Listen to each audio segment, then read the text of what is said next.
Une des plus belles histoires d'istighfar, demande de pardon à Allah, est celle de l'imam Ahmad ibn Hanbal, un érudit respecté, fondateur de l'école de jurisprudence hanbalite, et considéré comme l'un des plus grands savants de l'histoire islamique. Cette histoire est souvent partagée dans les cercles islamiques pour illustrer l'importance et le pouvoir de l'istighfar. Voici cette histoire inspirante. Le voyage d'imam Ahmad ibn Hanbal. Vers la fin de sa vie, imam Ahmad voyageait de ville en ville, non seulement pour enseigner la religion et transmettre son savoir, mais aussi pour visiter des lieux saints et méditer. Lors d'un de ces voyages, il se rendit dans une ville où il n'avait jamais été auparavant, et où il n'était donc pas reconnu. Arrivé à destination et ne sachant pas où passer la nuit, il chercha un abri dans une mosquée. Fatigué de son voyage, il espérait y trouver un endroit paisible pour se reposer et méditer. Mais comme personne ne le connaissait dans cette ville, l'imam de la mosquée lui demanda poliment de partir, expliquant qu'il n'était pas permis de dormir dans la mosquée. Humble et respectueux des règles, imam Ahmad accepta sans révéler son identité. Il aurait pu faire savoir qui il était, mais par humilité, il préféra garder le silence.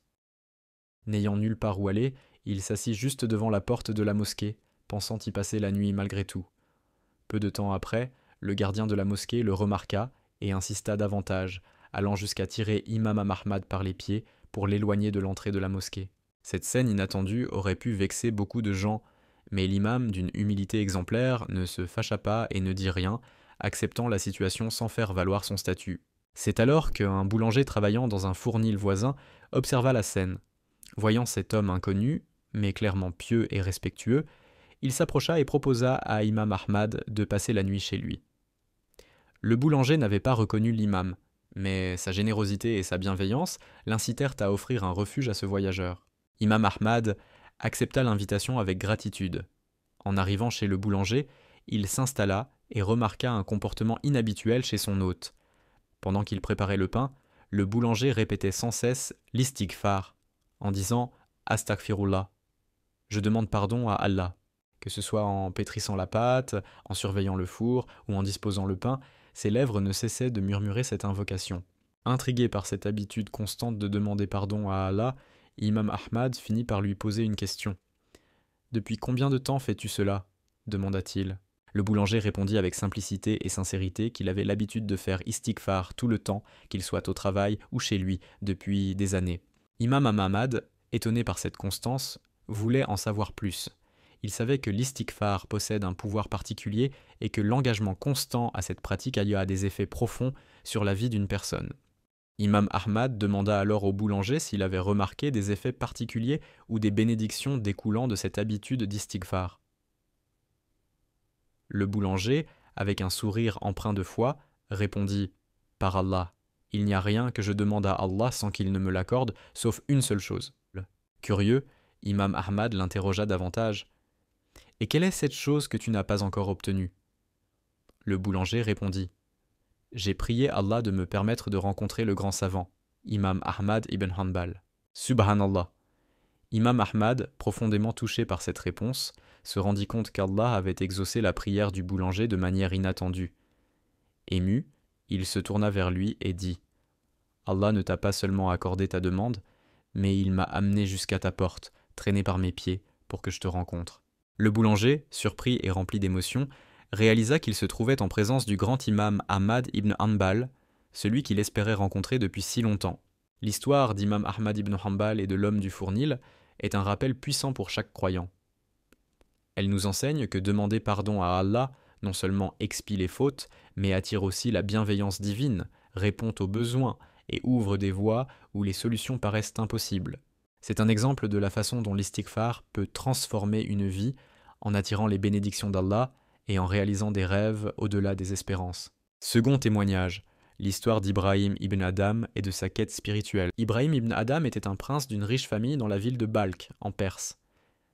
Il grandit dans l'opulence et la prospérité, menant une vie aisée avec tout ce qu'il désirait. En tant que prince, il était respecté et admiré. Cependant, malgré sa richesse et son statut, il ressentait un vide spirituel. Quelque chose lui manquait, et il cherchait un but plus profond dans sa vie. Un jour, alors qu'il se reposait dans son palais, Ibrahim entendit un bruit étrange sur le toit. Surpris, il demanda qui était là, et une voix répondit Je suis un homme cherchant mon chameau.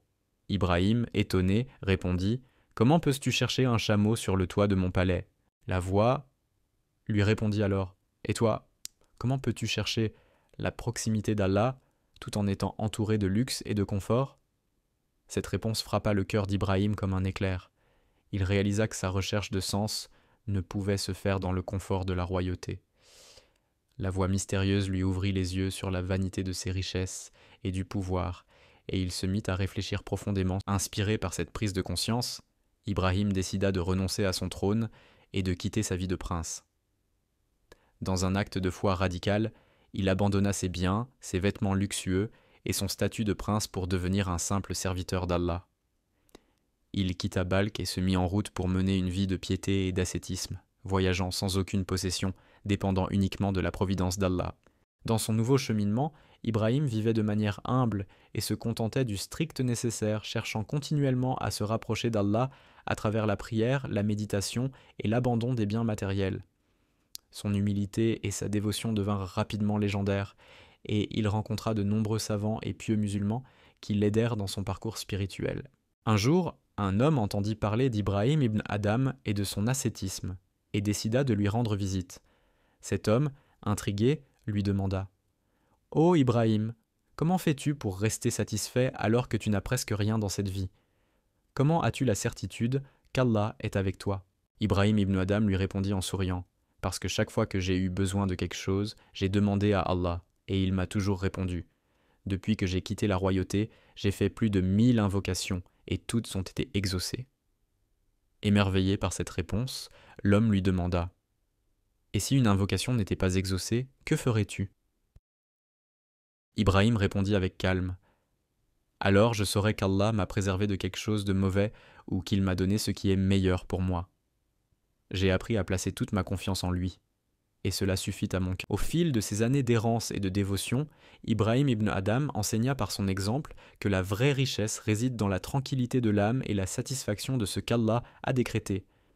Il rappelait que renoncer au plaisir de cette vie pour Allah n'est pas une perte mais un gain, car Allah remplace chaque sacrifice par quelque chose de meilleur.